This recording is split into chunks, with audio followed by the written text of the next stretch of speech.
Greetings, YouTube! It has been a minute. I'm your host, Punchbot. I know I have been absent for quite a while. Life has gotten a little, shall we say, complicated in my personal life, so I had to take some time away.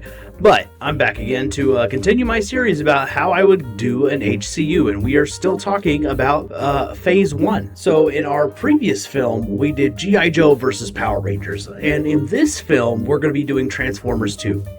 This is going to be taking place after the events of the Power Rangers versus G.I. Joe movie, and we're going to try to do things just a hair differently than we used to do them.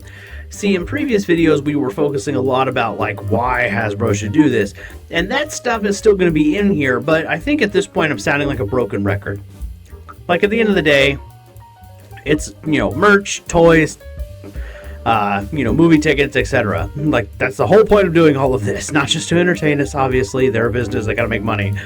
But I'll go over some details about some kinds of merch and toys that they can sell that would be relevant to this film. But I digress. Now we're going to talk about the kind of movie the Transformers 2 in my version of the Hasbro Cinematic Universe would be. So, the second film takes place after, of course, the events of the first one and G.I. Joe versus Power Rangers, because you need those two movies in order for this one to make sense. So, Transformers 2 begins with Soundwave sending out an SOS. He has managed to avoid the hunt from the Autobots, as they have been hunting for him for quite some time. There has been a bit of a time jump between the two films, between Power Rangers versus G.I. Joe and Transformers 2. So there's a time jump, and within this time jump, Soundwave has been evading the Autobots left and right. He has managed to repair Ravage, so he is not completely alone, but he is very heavily damaged, and finally manages to send out a SOS signal. And that is where we go into who is the big bad of this film, and that would be Starscream. He is leading the Seekers in the second wave of Transformers films, because, like, in my HCU, there are waves to this. We're working our way up to Megatron. Starscream and the Seekers answer the call. They show up with a handful of drones, and of course the Seekers, as you guys are probably aware from Transformers lore, are all a bunch of flying Decepticons. And of course, Starscream's gonna make fun of Soundwave for getting stuck on a quote-unquote backwater planet with no value. Then Soundwave will prove, actually, it's quite valuable. They have Energon, which will cause Starscream to do some scheming, of course, and then this will also then lead to the first fight within the movie. The Autobots finally track down Soundwave, and obviously with the invasion of a small group of Decepticons, a battle ensues. The Seekers, constantly hand the Autobots their butt, and of course we are going to notice something a little bit odd about one of them. And that is, one of the members of the Seekers will be a Decepticon named Jetfire. Yes, we are introducing Jetfire into this version of the film. Now, something that you'll notice about Jetfire throughout these battles is he does not attack non-combatants. This is something the rest of the Seekers do, and that there's a point to that. All right. So during the first battle, the first skirmish, I should say, with the Autobots, the Decepticons, they don't have a problem blasting the nearby civilians to get an upper hand. Starscream is underhanded like that. Jetfire is not. And Jetfire, this is something that's going to cause a bit of contention between Starscream and Jetfire, because Jetfire does, refuse to harm innocent people. The Autobots have to retreat and figure out what is the plan, what are the plans of the Decepticons, and they figure it out relatively quick. They're going to build another space bridge, because that's what the Decepticons are doing. They're building another space bridge so they can get more drones, get messages to Megatron if they can, and that's going to require Energon. And Soundwave knows where all the Energon is, so the Autobots start tracking out where the biggest deposits of Energon are and where the closest they are to them, and that will lead to the second battle of the film. Now, this skirmish is very important to the film, because this is where a lot of exposition is going to happen. So in the second skirmish, remember I told you guys Jetfire does not like harming civilians and non-combatants. He just won't do it. Well, at one point, a drone almost hurts a civilian, and he steps in the way, blocks the attack, and of course, destroys the drone. And this pisses off Starscream.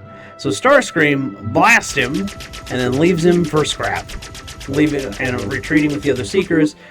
After a successful mission of collecting all the energon they need to build the space bridge. This is where Noah is like, sits down, has a heart-to-heart with Jetfire, seeing that this guy literally risked his life to rescue squishy little humans. And Jetfire, will share some details about like Megatron, talking about how Megatron wasn't always a villain. He had some good points when the war started. And they used to respect the warrior's code of honor, that kind of thing. And over time, Megatron has just gotten more cruel and has gotten to the point where he respects results more than he respects codes of honor or codes of ethics in war situations. And this is kind of the lead up to the final battle. In the final battle, again, the Decepticons are successful in building the space bridge, but the difference is this time the Seekers build one in the sky. It's no longer on the ground. And the Autobots realize that they don't have any flyers amongst their team. And mind you, have to remember, the Autobots that are on Earth right now are Optimus Prime, Ratchet, Bumblebee, Mirage, RC, and Cheetor. That's the lineup for what's on Earth. They don't have any flyers. They're like, I don't know how to get up there. And they build it up there. So they reach out to the Joes, and the Joes get an Air Force going. Like they literally call in the United States Air Force. They literally get into their personal jets. They get into those large helicopters that are meant to teleport vehicles or transport vehicles to another place. This is so that they can carry some of the Autobots to the battle and to act as cover fire. And an aerial battle ensues. And of course, it's not going well for the Defenders of Earth. It's not. The Decepticons get the portal open, and we're talking thousands, tens of thousands of these jet drones come flying through the portal, just blasting, laser blast everywhere. It's a dogfight. It's a literal dogfight, and it's a dogfight from hell. The Autobots and the Defenders of Earth are not doing well. Noah, being the smart person that he is, goes and gathers the support that they're going to need to win this battle.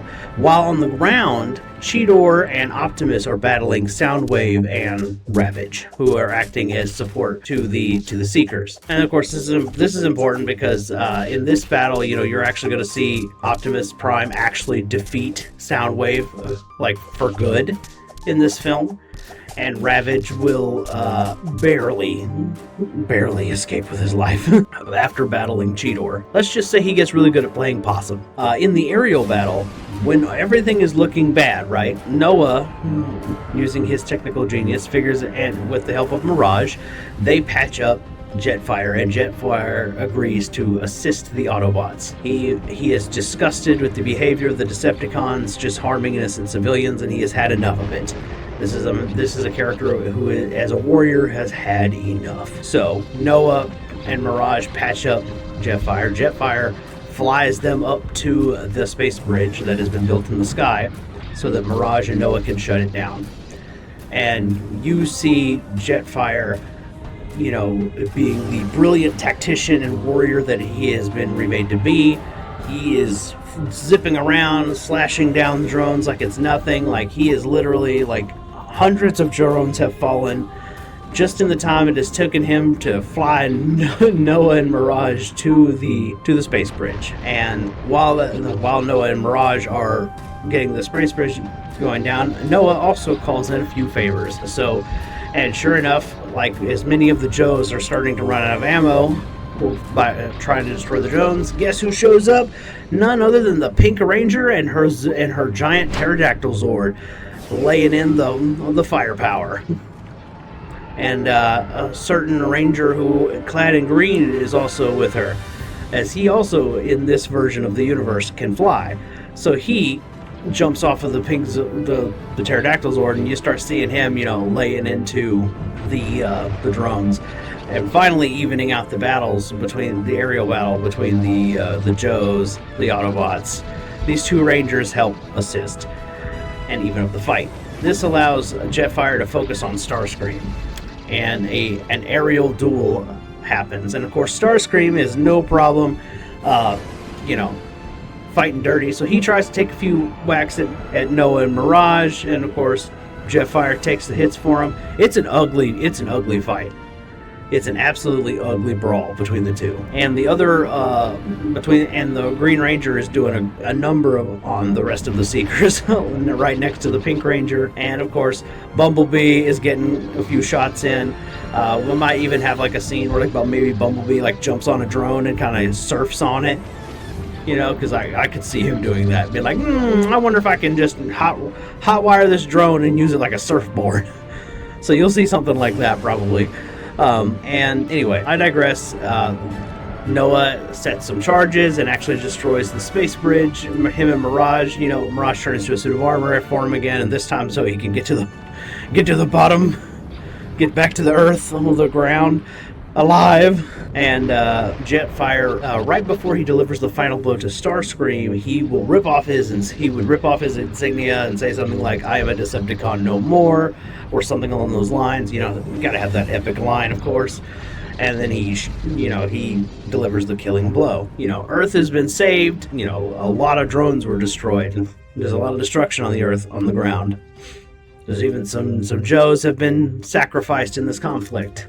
In the ending scene, this also leads to us leading for this film also sets up a few things that are important to have for the final film of Phase 1, and that is the Mask film, because we are reimagining Mask as a team of individuals that consist of people from the three major factions of good guys that we've been shown: the Rangers, the Joes, the Autobots. Which we'll talk more about that in the Mask video. But Duke signs off on it. We were at the end scene. The final scene of the film is basically Duke's scheduling, saying to get some meetings with Optimus Prime scheduled on the books with world leaders, so that some treaties can get signed. You also see him signing a piece of paper giving the approval for what is called the Mask Project, M.A.S.K. project. Now, here's the thing that gets really interesting is, Optimus, then we have a scene, of course, where Optimus realizes the war has expanded and there is no putting a cap on it now. Earth is now involved, and he has to accept that.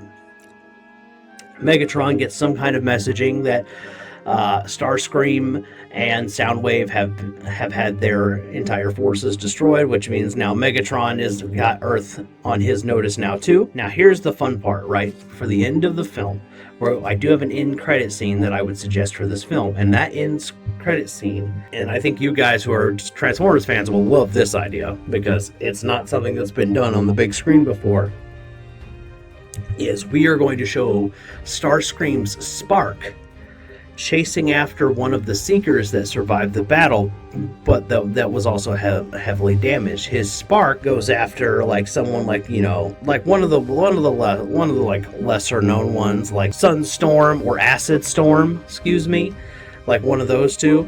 And then you would hear what you would see is this ball of the Spark, it was the energy ball, and Starscream's would be a different color than they normally are.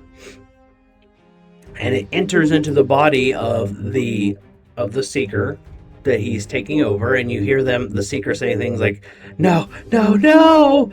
And then, of course, you hear Starscream saying something like, "Sorry, chum, I need this body more than you do." And basically, he just kind of takes it over. Starscream just takes that body. And we basically imply that Starscream has an immortal spark. And that is Transformers 2 in a nutshell. Now, to get to the business side of things, this is going to be great for toy sales, of course, because all of the bad guys in this for the toy sales are basically going to be sharing molds with either with each other or already existing ones. The drones basically just look like Starscream in all black, except they got the drone head, which just is a generic robot head. And then, of course, for the Seekers, they will, the cone heads will transform just a hair differently than the rest of them, because they don't need to have that bit that goes over their head and makes the chest, because they're the cone heads. They don't need to do that. But outside of that, they all will share basically the same basic transformation mechanism. And then with their toys, they will share that same articulation and transforming style. So basically, the cool part there is like, knowing which character will be, like, it'll be based off of their color and their accessories. Like, yeah, maybe everybody has the same like wrist/arm guns, and then like who it is, like Jetfire will have something like some type of battle sword. Maybe Thundercracker has like some kind of rifle that implies like he's a long range combatant. So you will have things like that to help you differentiate between the different robots, even though they will be technically having the same mold as far as their figure is concerned, which is nothing new to Hasbro and Transformers fans. This is nothing new to them. This is like, okay, this is a pretty standard part for the cause. You can sell packs like, Jetfire versus Starscream in the film, and then of course you can sell things like a battle damage Soundwave. All things that are awesome for this particular line. And before anyone comes after me, don't worry. I know that Soundwave being destroyed is a bit of a, oh no, you can't kill him. He's a main Decepticon. Well, that's kinda. We're going to use some workarounds here, because another thing that is planned is, in the long run of things, is we're going to bring in Sound Blaster, which is Soundwave's clone, because they're basically the same character. So we're not really getting rid of Soundwave. We're just, he's still here. He's just, ish. He's just this version of, we're just going to have Sound Blaster be Soundwave just in black. This is Soundwave, but with black armor. That's really the only difference. Like, we're not going to go into like the Netflix version and make him like a crazed clone that's a lunatic or anything. We're literally just having Soundwave put his brain in a clone body. So Sound Blaster will be seen at some point in the later portions of the franchise. So don't worry, Soundwave is not destroyed. He's still represented in some way. Anyway, guys, let me know what you think about my pitch for an HCU Transformers 2 in the comments below. Make sure you like and subscribe. And I will see you guys hopefully sooner rather than later to get the last film of my phase 1. And I'll catch you in the next one. Deuces.